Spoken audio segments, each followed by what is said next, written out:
Friends,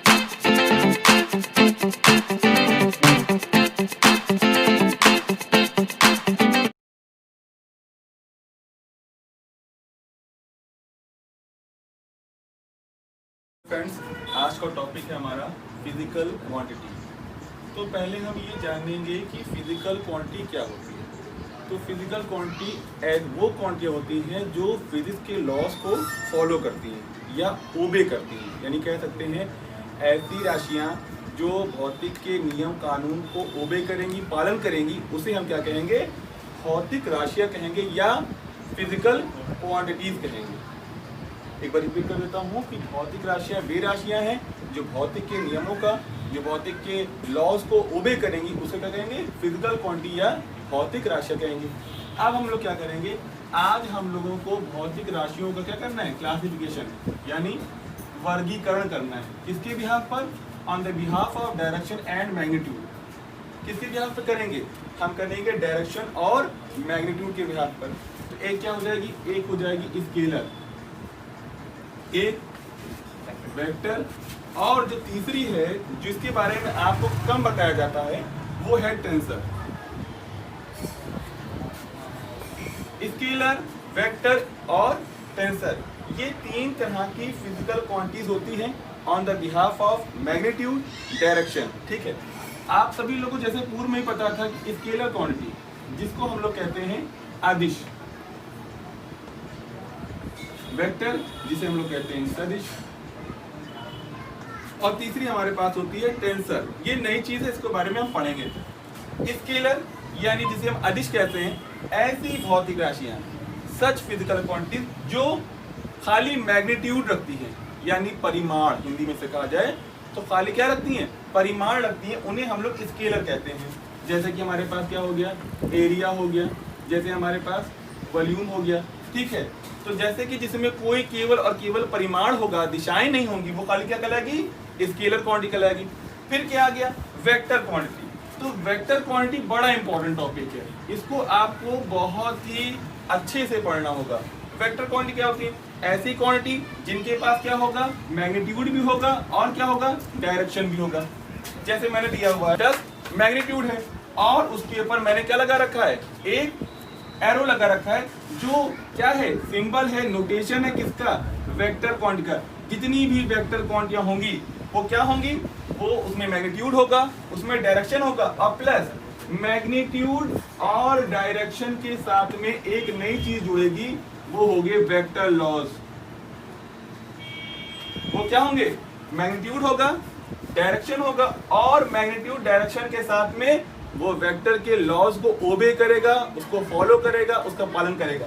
जिसके अंदर ये तीनों चीजें होंगी वो कहलाएगी वेक्टर क्वांटिटी। क्या कहलाएगी, वेक्टर।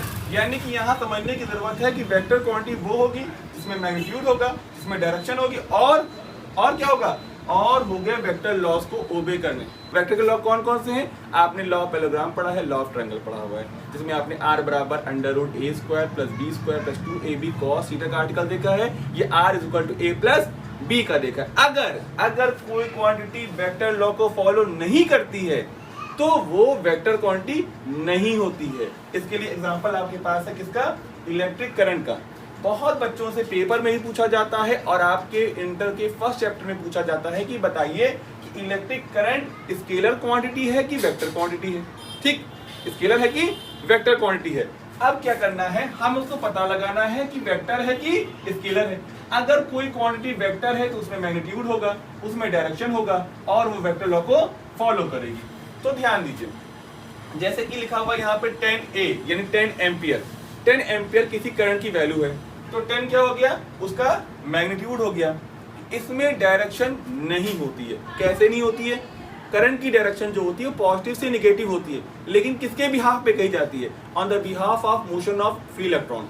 फ्री इलेक्ट्रॉनों का जो मोशन होता है वो निगेटिव टू पॉजिटिव होता है। इसलिए कहा जाता है कि जो हमारी कन्वेंशनल करंट है, जिसको हम परंपरागत धारा कहते हैं, उसकी दिशा क्या हो जाएगी, वो पॉजिटिव से निगेटिव हो जाएगी। वो क्या हो जाएगी, पॉजिटिव से निगेटिव हो जाएगी। इसलिए हम करंट की डायरेक्शन को पॉजिटिव से निगेटिव कहते हैं।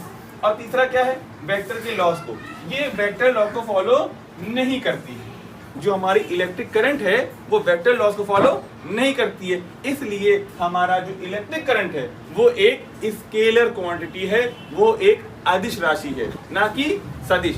आप कंफ्यूज होते हैं कि वो स्केलर है कि वो वेक्टर है। तो क्लियर हो गया, मैग्नीट्यूड तो उसके पास है, डायरेक्शन जो है ड्यू टू फ्री इलेक्ट्रॉन है, और हमारे पास वो वेक्टर लॉज को फॉलो नहीं करती है, इसलिए वो एक स्केलर क्वांटिटी है। एक तरीके से मैं आपको इसको और समझा सकता हूँ। किस तरीके से? जितनी भी वेक्टर क्वांटिटियां होती हैं वो क्या होता है, अगर उनके आगे कोई अवरोध, कोई रुकावट लगा दें तो वो टकरा के वापस लौट आती हैं। वो वहां टकराएंगी और वापस लौट आएंगी। जैसे बॉल में स्पीड होती है, आपने शॉट खेला, सामने बॉल गई और वो टकराएगी दरवाजे से, दीवार से, कांच से, और वो वापस आ जाती है। सिमिलरली ऐसा जो है नहीं हो पाता है करंट के साथ में, ऐसा करंट के साथ नहीं हो पाता है, वो वापस नहीं लौटती है। आपने अपने घरों में देखा होगा, बहुत जगह वायर मुड़े हो जाते हैं, बहुत जगह हम लोगों ने कील से ठोक कर उसको बांध कर रोक दिया जाता है, लेकिन वो करंट जो होती है वो फ्लो होना होती रहती है, वो रुकती कहीं नहीं ना। इसका मतलब उसके पास डायरेक्शन नहीं ना। ठीक है, तो क्लियर है कि हमारे पास इलेक्ट्रिक करंट क्या है, वो एक वेक्टर क्वांटिटी नहीं, स्केलर क्वांटिटी है। अगला टॉपिक क्या है? अगला टॉपिक हमारे पास टेंसर है। टेंसर को आप लोगों ने शायद नहीं सुना होगा पूर्व में, या आप उसके बारे में बिल्कुल नहीं जानते होंगे, या फर्स्ट टाइम सुन रहे होंगे। टेंसर क्वांटिटी, टेंसर एक स्पेशल कंडीशन पर क्वांटिटी है, उसमें मैग्नीट्यूड, उसमें क्या कहते हैं डायरेक्शन का सीन नहीं ना। ऐसी क्वांटिटी जो सिर्फ एक पार्टिकुलर डायरेक्शन दिखाएं, चाहे वो सरफेस के परपेंडिकुलर हो, चाहे वो अपवर्ड हो, चाहे वो डाउनवर्ड हो, एक सिर्फ पार्टिकुलर। जैसे कि हमारे पास प्रेशर, जिसको हिंदी में दाब कहते हैं। प्रेशर क्या है? प्रेशर हमारा एक टेंसर क्वांटिटी है। बहुत दिनों तक आप जानते हैं कि प्रेशर इज इक्वल टू होता है फोर्स अपॉन एरिया, लेकिन बेटा एरिया जो होता है बच्चों वो क्या है, वो cross section area along the perpendicular direction. Perpendicular direction में ही सिर्फ होता है प्रेशर, हमेशा परपेंडिकुलर डायरेक्शन में लगेगा। यूं देख लीजिए, आप हथौड़े से कील ठोकिए, जहां पर भी प्रेशर आपको लगा एक्सर्ट करना है, वहां पर आपको सरफेस के परपेंडिकुलर डायरेक्शन में ही एक्सर्ट करना पड़ेगा। तो कह सकते हैं कि हमारे पास जो प्रेशर है वो एक टेंसर क्वांटिटी है, क्योंकि उसमें सिर्फ एक सिंगल डायरेक्शन है, अदर और डायरेक्शन नहीं ना। ऐसी क्वांटिटी जो एक स्पेशल कंडीशन में से डायरेक्शन दिखाएंगी, मैग्नीट्यूड होगा उनके पास, उनकी यूनिट होगी, उनकी न्यूमेरिकल वैल्यूज होंगी, लेकिन उनमें से जो डायरेक्शन होगी वो एक पार्टिकुलर कंडीशन पर होगी। ऐसी क्वांटिटीज जो हमारी केवल एक पार्टिकुलर कंडीशन पे ही डायरेक्शन को शो करती हैं, वो कहलाती है हमारी टेंसर क्वांटिटी। और इसका एग्जांपल क्या हो गया? इसका एग्जांपल हो गया है आपका प्रेशर, हिंदी में कहते हैं दाब। ठीक है, डन।